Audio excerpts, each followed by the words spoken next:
عید میلاد النبی صلی اللہ تعالی علیہ وسلم کے خوبصورت ایام ہیں۔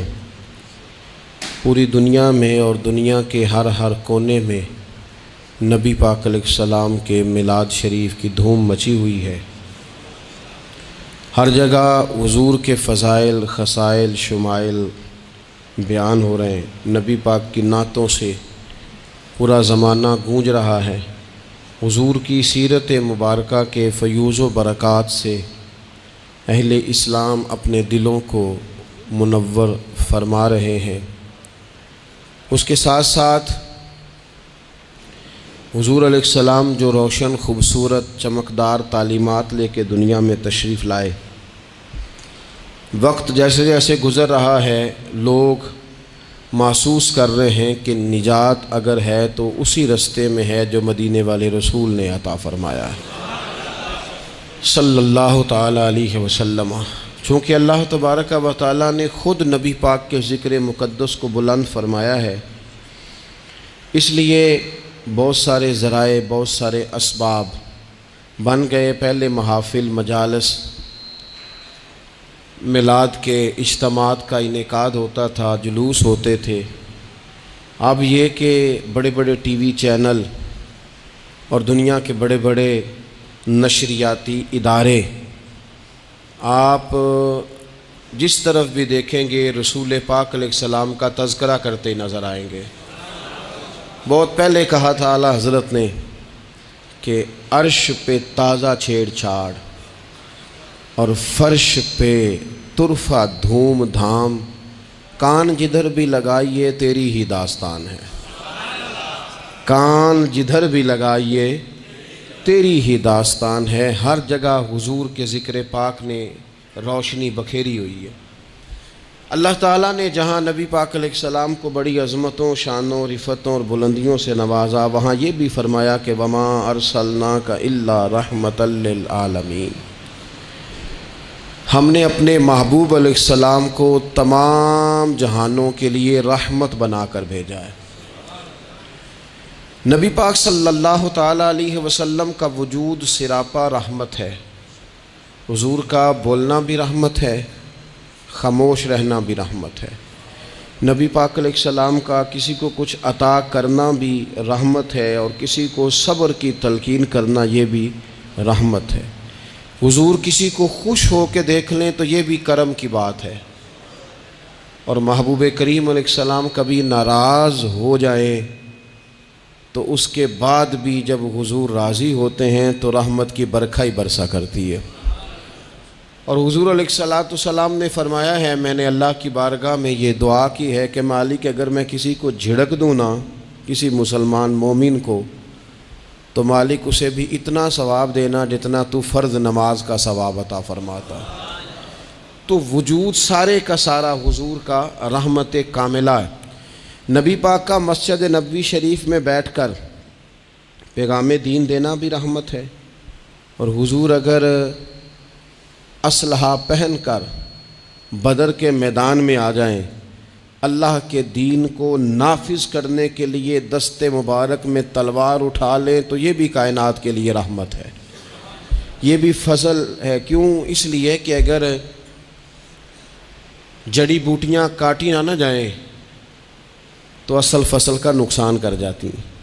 اس لیے ضروری ہوتا ہے کہ ایسی چیزوں کو تلف کر دیا جائے جو انسانیت کے لیے نقصان کا باعث۔ اللہ تعالیٰ نے نبی پاک علیہ السلام کے وجود کو سراپا رحمت بنایا۔ بدقسمتی یہ ہوئی کہ دور جب بدلا نا، اور لوگ اپنی ضروریات زندگی کمانے کے لیے میدان میں آئے، تو وہ اس طرح کی کچھ دوڑ میں ہم سب لوگ شامل ہو گئے کہ ایک مخصوص سی مادہ پرستی، ایک مخصوص سا مزاج، دولت کی اینک سے ہر چیز کو دیکھنے کا، تو ڈھیر سارا کچھ شخص اچھا ہے، اس میں بہت بڑی تعداد میں بھلائیاں پائی جاتی ہیں، اتنی زیادہ بھلائیاں کسی میں پائی جاتی ہیں، اتنا پیارا آدمی ہے، اتنا شستہ اس کا مزاج ہے، لیکن ہم جب کسی سے ملتے ہیں تو ہم یہ دیکھتے ہیں کہ اس کی ساری اچھائیاں اپنی جگہ پر پتہ چلے نا کہ وہ ہمیں کیا دے سکتا ہے، ہمارے کس کام آ سکتا ہے، ہمارے لیے کتنا نفع بخش ہو سکتا ہے، ہمارے لیے کتنا سود مند. یعنی وہ مزاجوں میں جو خاص نرمی ہونی چاہیے تھی، اور جو حضور نے فرمایا کہ تم میں سے بہتر وہ ہے جو لوگوں کے لیے نفع مند ہے، وہ والا مزاج نہیں بلکہ کچھ لینے کا. تو حضور علیہ الصلوۃ والسلام کو اللہ تعالیٰ نے رحمت بنا کر بھیجا. اس رحمت کاملہ ہی کی وجہ تھی کہ حضور نہ ظاہری طور پر بھی لوگوں کے جو روزمرہ کے معاملات تھے اس میں بھی بڑی خیر خواہی کے جذبات رکھتے تھے. نبی پاک علیہ الصلوۃ والسلام عام لوگوں کے بیچ اٹھتے بیٹھتے، ان کے ساتھ کھاتے پیتے. سرور کائنات کا طریقہ یہ ہوتا کہ اگر غلاموں میں سے کوئی بیمار ہو جاتا تو تیمارداری کرنے تشریف لے جاتے، صبر کی نصیحت کرتے. اللہ کے حبیب علیہ الصلوۃ والسلام اس کے لیے مناسب دوا بھی تجویز کرتے، دعا بھی فرماتے. حضور نے فرمایا اگر تم میں سے کسی شخص کہ ہاں کوئی خوشی کا موقع ہو تو وہ مختار ہے، دعوت دے نہ دے، لیکن اگر کسی کا انتقال ہو جائے تو مجھے خبر ضرور دینا، میں جنازے پڑھنا چاہتا ہوں. ایک مقام ایسا بھی آیا کہ جہاں میرے نبی پاک علیہ الصلوۃ والسلام نے فرمایا اگر میرا کوئی امتی دنیا سے چلا جائے اور ترکہ چھوڑ کے جائے، جائیداد چھوڑ کے جائے، مال و اسباب چھوڑ کے جائے تو وہ اس کی اولاد میں بانٹ دینا، لیکن اگر اس کے ذمے قرضہ ہو تو میرے پاس آ جانا، میں اس کا قرض ادا کر دوں گا. نبی پاک صلی اللہ تعالیٰ علیہ وسلم نے اپنی رحمت کے ساتھ امت کو جو حصہ عطا فرمایا، اور جس طرح سے حضور سید عالم صلی اللہ تعالیٰ علیہ وسلم نے ہمیں یہ اسباق پڑھائے، اس طرح ہونا نہیں چاہیے تھا. جو ترتیب آج دنیا میں لگ گئی ہے اور جس انداز میں مسلمان اپنے صبح و شام گزار رہا ہے، آپ یقین کریں کہ کبھی کبھی یوں محسوس ہوتا ہے کہ جیسے خالص رشتوں کا ہونا اور اخلاص کا موجود ہونا اور للہیت کا نصیب ہونا یہ شاید کوئی بے موسمہ سا پھل ہو گیا ہے. شاید یہ کہ اب ڈھونڈنے سے، تلاش کرنے سے بھی ایسی چیزیں میسر نہیں آئیں گی کہ لوگ اللہ تعالیٰ کی رضا کو پیش نظر رکھیں. اور پھر اب تو اس طرح کا ماحول ہو گیا ہے کہ چونکہ زیادہ لوگ جھوٹ بولتے ہیں اللہ ماشاء اللہ، تو بیچ میں سچ بولنے والا عجیب لگتا ہے. چونکہ زیادہ دکانداری ہوتی ہے تو کوئی اخلاص کا مظاہرہ کرتا ہے تو وہ عجیب لگتا ہے. چونکہ زیادہ اللہ معاف فرمائے کہ دھوکہ دہی کا بازار گرم ہے تو اب یوں محسوس ہوتا ہے کہ جیسے کوئی بندہ کہہ رہا ہے میں صحیح سے چلوں گا تو لوگ سمجھتے ہیں شاید کوئی اداکاری کر رہا. حضور علیہ الصلوۃ والسلام نے جو لوگوں کے حق میں اپنی طبیعت میں نرمی پیدا کی، آپ یقین کریں بڑے سارے لوگوں سے ملنے کو جی چاہتا ہے لوگوں کا، ان کے پاس جانے کو، بیٹھنے کو، من کی باتیں کرنے کو. بہت سارے لوگ ایسے ہوتے ہیں جن کے بارے میں ہماری خواہش ہوتی ہے کہ بندہ بڑا اچھا ہے، لیکن اس کے پاس اگر چل کے جائیں گے تو ہمارے سٹیٹس کا کیا بنے گا؟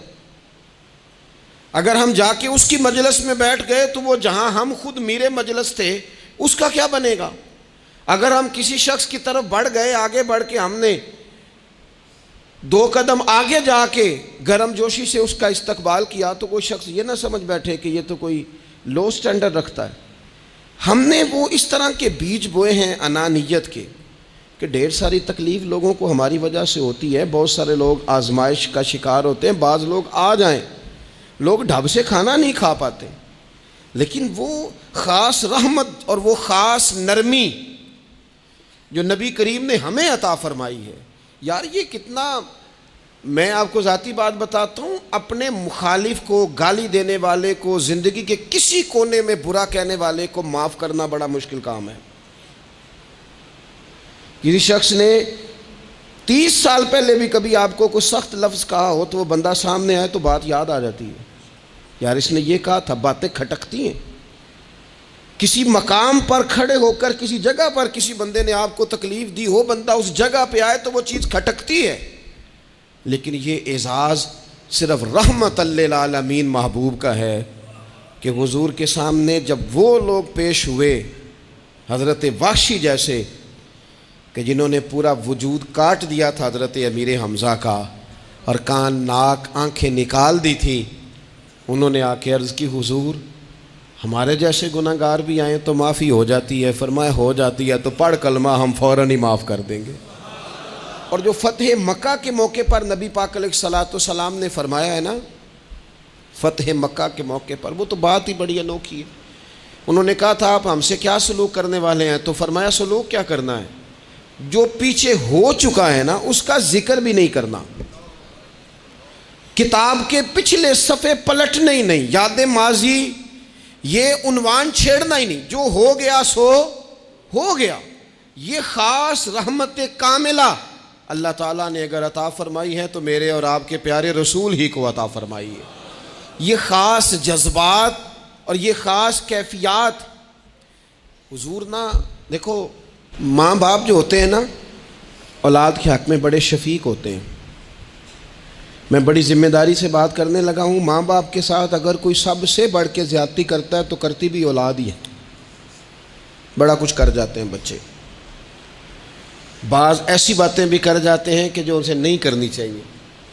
لیکن کہو نا والد صاحب سے کنارہ کر دیں بچے سے، جس کے 9 بیٹے بھی ہیں اسے بھی کہو نا کہ تو کر ذرا کنارہ کر کے دکھا. نہیں کر سکتا. وہ شفقت پدری جو رب نے اس کے سینے میں رکھ دیا وہ کیسے نکالے گا؟ 20 دفعہ غصہ آیا تو اس نے پلان کیا کہ آج کے بعد نہیں، ختم. اب میں نے بتانا ہے اس کو کہ کس طرح کوئی کسی کے ساتھ زیادتی کرتا ہے، لیکن 1 گھنٹہ بھی نہیں تیرا گزرا، کیونکہ شفقت پدری ہے. خدا را یہ میرا اور آپ کا سب کا معاملہ، اس کو سمجھیے گا. شفقت پدری اگر مرشد ہو نا، کبھی مرشد کریم، تو پرخشیں اڑا دینے والوں کو بھی سینے سے لگانے کا حوصلہ رکھتا ہے، چونکہ وہ شیخ جو ہے اس کا دل جو بڑا ہے. کئی دفعہ سارا سینہ چھلنی ہوتا ہے پر اس سینے چھلنی کرنے والوں کو بھی سینے سے لگانا پڑتا ہے. اس لیے کہ دل دریا سمندروں ڈونگے کون دلاں دیاں جانے، 14 طبق دلے دے اندر تے تمبو وانگوں تانے. مشکل کام ہے استاد صاحب. وہ مطلب ہم نے یہ دیکھا ہے کہ بچے کو اٹھانے کے لیے والد آ گئے کہ نہیں جی نہیں ہم نے نہیں پڑھانا، تو استاد صاحب کہنے نے میں بڑی محنت کی تھی جی ہوں تے چل گیا ہے 6 مہینے ویکھو تے صحیح، میں نے بڑی مشقت کی ہے، یہ راہ میں نہ اسے لے جاؤ. میں نے تو کئی ناشتے نہیں کیے کہ کلاس میں پہنچنا تھا. کئی دفعہ میں نے کھانا چھوڑ دیا کہ مجھے دیر ہو گئی تھی. نہ لے کے نہ جاؤ، میری مشقت ہے. یہ میں آپ کو وہ والی مثالیں دے رہا ہوں جو صرف میرے اور آپ کے عقل کے قریب ہیں. جب تیری 20 غلطیوں سمیت تیرا والد، تیری ماں، تیرے مرشد، تیرے استاد، تیرے بزرگ، تیرا بڑا بھائی تجھے قبول کر لیتے ہیں نا، تو بس سمجھ لے یہ جتنا بھی پیار کرتے ہیں یہ سارا ایک قطرہ ہے، اور محبوب جو محبت کرتے ہیں اس میں سارے دریا سما جایا کرتے ہیں. رسول پاک جو پیار کرتے ہیں نا، نبی کریم جو محبت کرتے ہیں، حضور، اور حضور کو سب سے زیادہ غم کیا رہتا تھا؟ روزی روٹی کا نہیں، اس کا بھی بندوبست کیا، تعلیم و تعلم کا بھی بندوبست کیا. حضور کا سب سے بڑا احساس یہ تھا کہ میری امت دوزخ سے بچ جائے، جنت میں جائے، گمراہ عقائد سے باہر آئے، راہ حق انہیں نصیب ہو. اس کے لیے نبی پاک جد و جہد کرتے. حضور کو روڑے مارنے والے، پتھر مارنے والے، کانٹے بچھانے والے، گردن پہ اوجڑیاں رکھنے والے رات کو سکون سے سو جاتے، اور نبی پاک انہی لوگوں کے لیے رات کو ہاتھ اٹھا کے ہدایت کی دعائیں کرتے رہتے. وہ روڑے مار کے سو گئے جا کے، اور جس نے روڑے مارے ہیں وہ نبیوں میں رحمت لقب پانے والا، مرادیں غریبوں کی بر لانے والا. اور کسی نے کہا تھا لے کے پہلو میں غم امت نادار آئے، لے کے پہلو میں غم امت نادار آئے. وہ دیکھو امتی امتی کہتے ہوئے سرکار آئے. وہ دیکھو نا، امتی امتی کہتے ہوئے لے کے پہلو میں غم امت نادار آئے. حضور کے پہلو میں غم ہے امت. یا اللہ مہربانی فرما، یا اللہ مہربانی فرما. اور صبح قیامت بھی ہم سب لوگ نا لائق لوگوں سے اپنا تعلق بناتے ہیں. میں نے دیکھا ہے کہ ساری زندگی کا رشتہ ہے. وہ کسی نے کہا تھا کہ کوئی بندہ مجھے ایسا چاہیے کہ میں اس سے جھوٹ بھی بولوں تو وہ مجھ سے سچ بولے. کچھ لوگ ایسے چاہیے ہوتے ہیں نا زندگی میں کہ وہ توأن و کرہن ساتھ ہی رہیں، لیکن یہ ہوتا نہیں، مشکل کام ہے. لوگ کہتے ہیں اگر لائق ہے تو میرا ہے، نالائق ہے تو پھر میرا. بنتے نہیں. یقین کریں آپ سے زندگی میں کوئی خطا ہو گئی کو آپ کا بننے کو تیار نہیں ہوتا، کہتا میرا نہیں تعلق بھائی، میں اس کے لین دین کا بالکل ذمہ دار نہیں، میرا اس کا کوئی رشتہ نہیں، تو جان یہ جان، کاٹ دیا. اور اگر گناہ ہو گیا، غلطی ہو گئی، انسان سے ہو جاتی ہے، اپنی ساری غلطیوں سمیت اپنے آپ سے پیار ہے اور دوسرے سے ایک ہو جائے تو.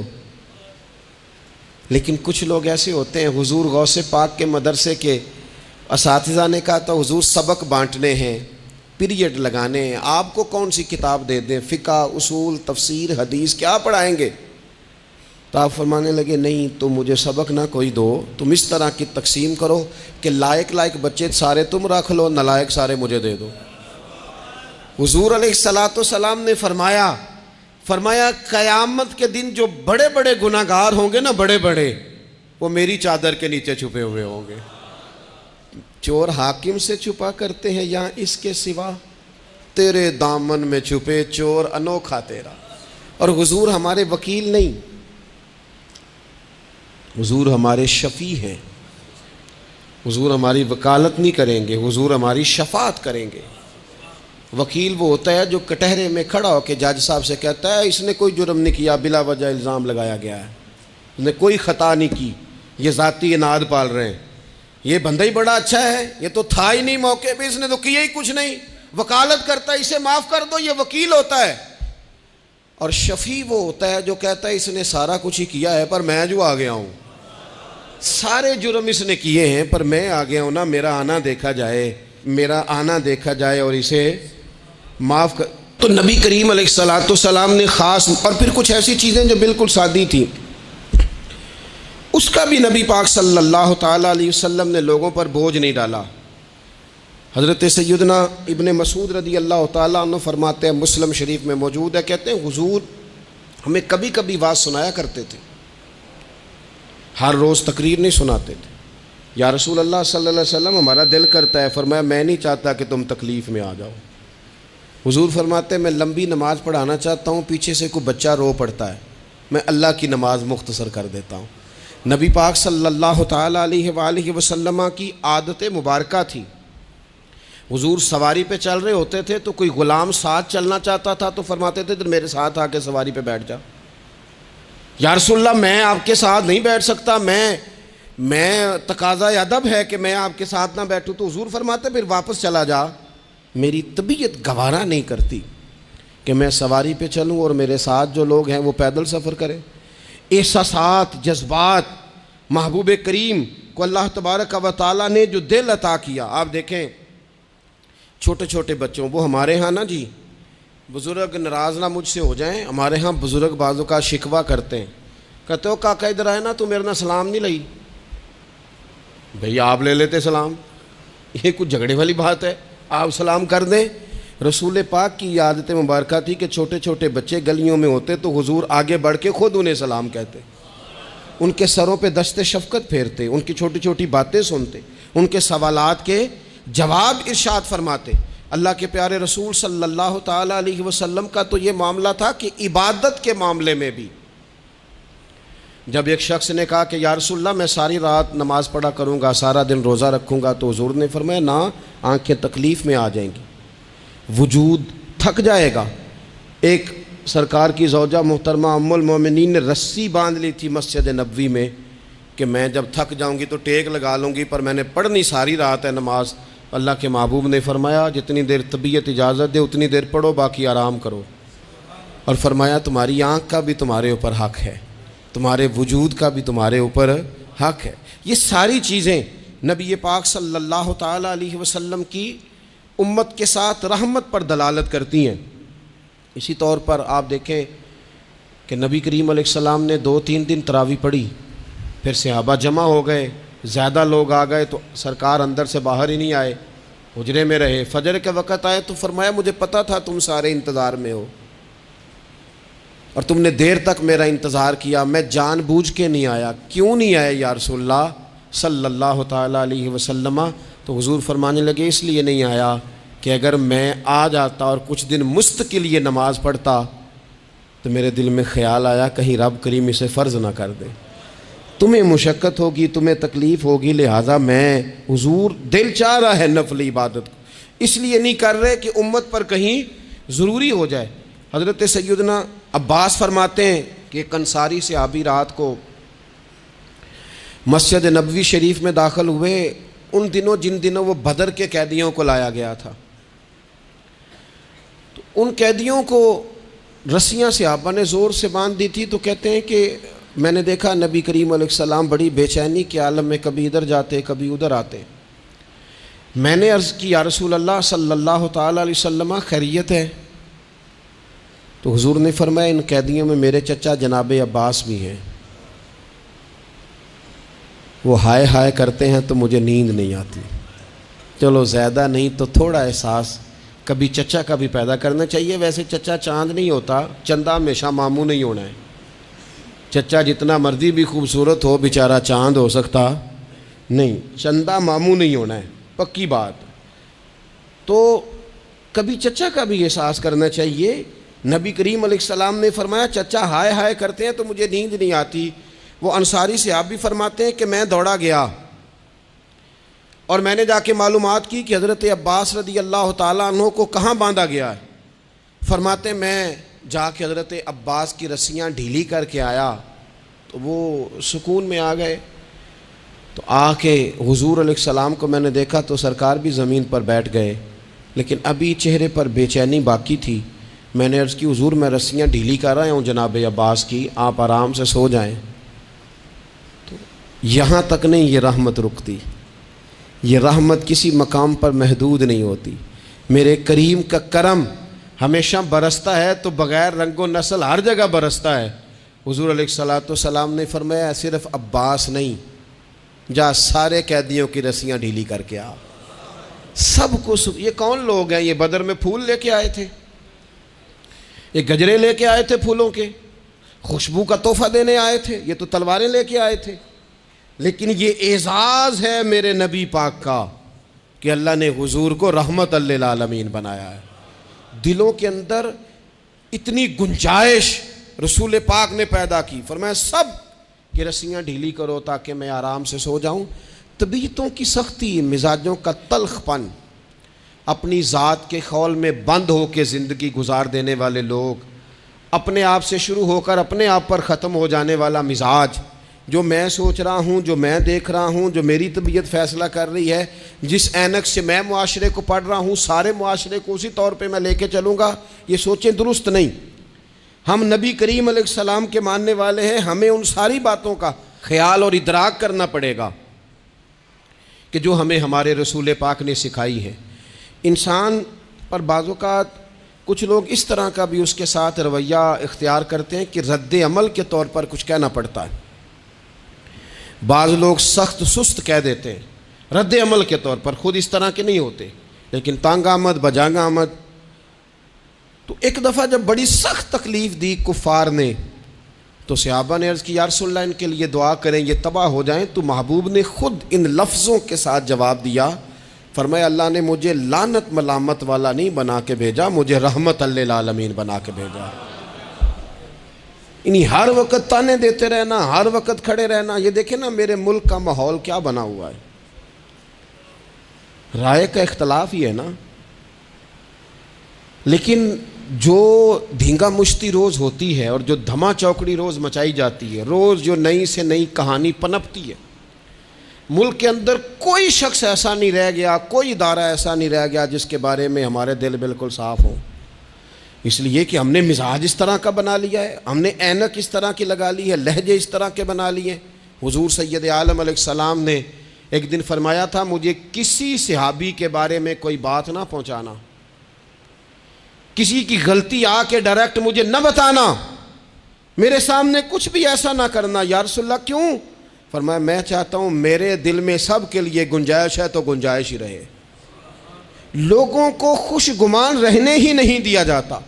اچھی سوچیں پیدا کرنے کے موقع ہی نہیں دیے جاتے.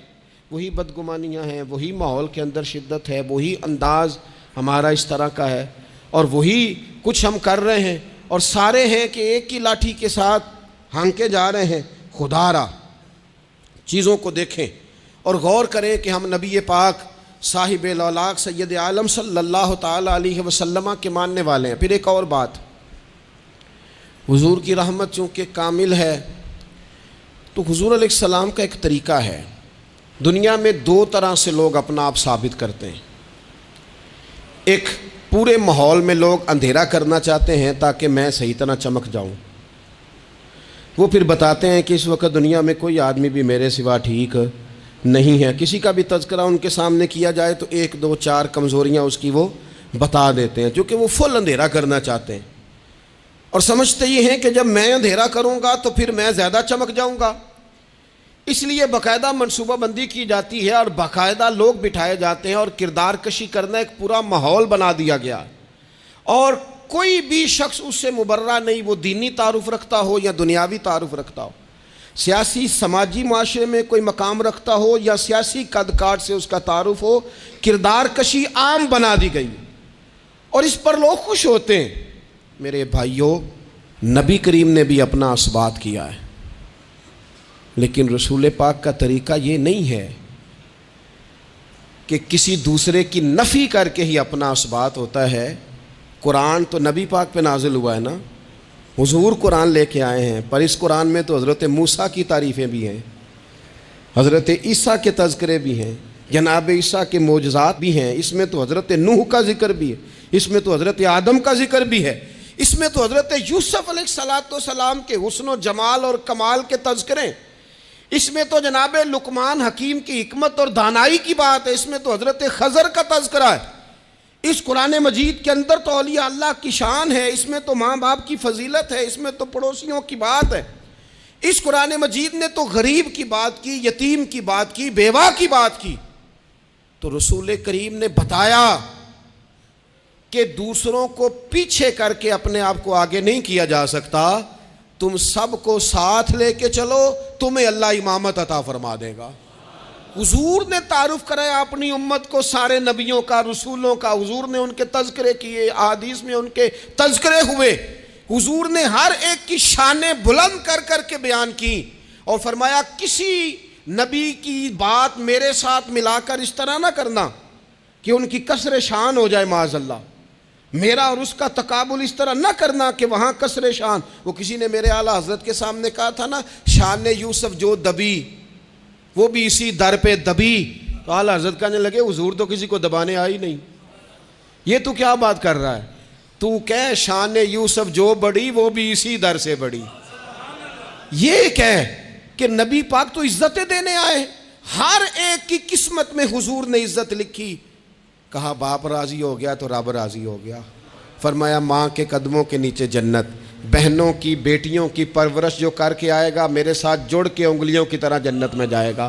فرمایا تم میں سب سے بہتر وہ جو اپنے گھر والوں کے لیے، اپنی بیوی کے لیے بہتر، میں تم سب سے زیادہ اپنے گھر والوں کے لیے بہتر. فرمایا پڑوسی سے اس نے سلوک کرنے والوں یاد رکھنا کہ اس کے تو حق اتنے زیادہ ہیں کہ ڈر ہے کہ کہیں وراثت میں شامل نہ کر دیا جائے. نبی پاک علیہ السلام نے فرمایا جو بی بی صرف حاملہ ہو، حاملہ، اسے رب کی بارگاہ میں اتنا ہی اجر ملتا ہے جتنا تلوار لے کے جہاد کرنے والے کو ثواب ملتا ہے. اور جب اس کے ہاں بچے کی ولادت ہوتی ہے اللہ اسے شہید جتنا درجہ دیتا ہے. اور جب وہ بچے کو دودھ پلاتی ہے تو ایک ایک گھونٹ کے بدلے رب غلام آزاد کرنے کا ثواب عطا کرتا ہے. یا رسول اللہ اسی کی صرف شان ہے؟ فرمایا نہیں، آدمی کے بال سفید ہو جائیں، مومن مسلمان سفید بالوں والا، اگر تم نے اس کی عزت کی تو سمجھ لینا تم نے اپنے رب کا احترام کیا ہے. یا رسول اللہ تاجر؟ تو فرمایا سچ بول کے تجارت کرنے والا تو قیامت میں نبیوں کے ساتھ ہوگا. یا رسول اللہ یہ عالم، یہ طلباء، یہ دور دراز سے آنے والے لوگ؟ تو محبوب نے فرمایا یہ تو کوئی ڈگری نہیں لیتے، پہلے دن ہی گھر سے نکلتے ہیں تو فرشتے پیروں کے نیچے پر بچھا دیتے ہیں. یا رسول اللہ وہ مزدور دیکھا، مزدور سڑکوں پہ بیٹھا، رول گئے لوگ اپنے مطالبات کے لیے احتجاج کرتے. وہ کسان دیکھے دنیا سو رہی ہے، ٹھنڈ میں جا کے فصلوں کو پانی دے رہے ہیں۔ وہ ہم نے مزدور دیکھے جن کے ہاتھوں پہ چھالے پڑ گئے، لوگوں کی انہوں نے بلڈنگیں کئی منزلہ بنا دی، پر اپنے چھت سے پانی ٹپکتا روک نہ سکا۔ حضور یہ جو لوگ ہیں ان کی کیا شان ہے؟ تو حد کر دی میرے کریم نے، فرمایا محنت کر کے روزی کمانے والا تو اللہ کا دوست ہے، اس کو تو اللہ نے قرب دے دیا دوستی۔ تو نے ہر شخص کی قسمت میں یہ عزت لکھی، اور آخری خطبے کی صورت میں بھی وصیت لکھی۔ حضور نے ہر شخص کو احترام دیا، ہر ایک کو اکرام دیا۔ لوگوں کو پیچھے دھکیل کے قد اونچا نہیں ہوتا، بلکہ شمع سے جتنی مرضی شمع جل جائیں اس کی اپنی روشنی میں کبھی کمی نہیں آیا کرتی، بلکہ حد ہو گئی۔ ایک دن نبی پاک علیہ السلام نے حضرت جبریل امین سے پوچھ لیا، فرمایا جبریل سب کو میری رحمت سے حصہ ملا ہے، آپ کو بھی کوئی ملا ہے؟ ملا تو بتاؤ نا۔ تو حضرت جبریل عرض کرنے لگے حضور بالکل ملا ہے۔ کہا کس طرح؟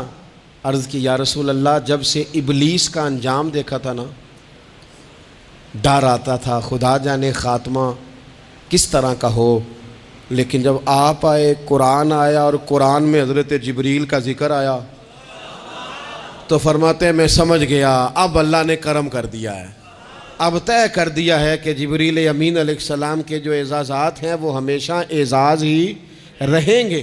نبی پاک کی رحمت سے ہر شخص کو حصہ ملا، حتیٰ کہ کفار کو، مشرکین کو، منافقین کو۔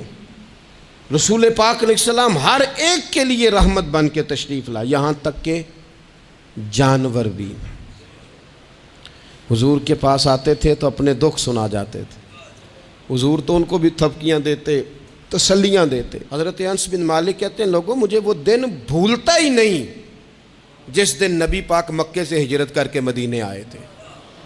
لوگ گلیوں میں، چھتوں پہ، حضور کی اونٹنی کے گرد یا رسول اللہ یا محمدہ کی صدائیں ہم نے اپنے کانوں سے سنی۔